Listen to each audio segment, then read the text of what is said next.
बिस्मिल्लाहिर्रहमानिर्रहीम।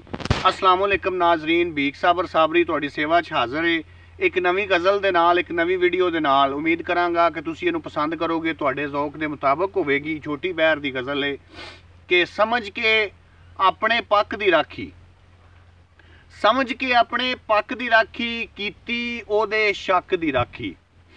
चोखा डाढा तिल बैठा है, चोखा डाढा तिल बैठा है, दू बुलियां दे सक दी राखी, ते ताइयों कबर ते वण नहीं उगया, ताइयों कबर ते वण नहीं उगया, करदा रहा वां अक दी राखी, ताइयों कबर ते वण नहीं उगया, करदा रहा वां अक दी राखी।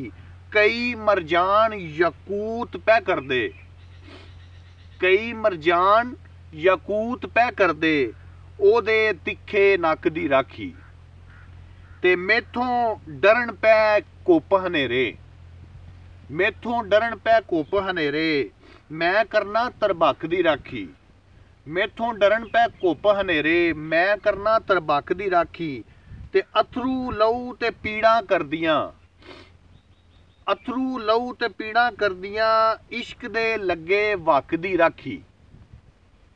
यार गदा कई डर बैठे ने, यार गदा कई डर बैठे ने, तेरे इस रंग फक दी राखी। यार गदा कई डर बैठे ने, तेरे इस रंग फक दी राखी। चोखा डाढा तिल बैठा है, दू बुलियां दे सक दी राखी। समझ के अपने पक्क दी राखी, कीती ओदे शक दी राखी। उम्मीद करांगा तुहानूं गज़ल पसंद आई होवेगी। पसंद आवे तो लाइक करो, शेयर करो दोस्तां दे नाल, ते चैनल नूं ज़्यादा तो ज़्यादा सबसक्राइब करो। भीख साबर साबरी नूं इजाज़त दिओ। रब रखा।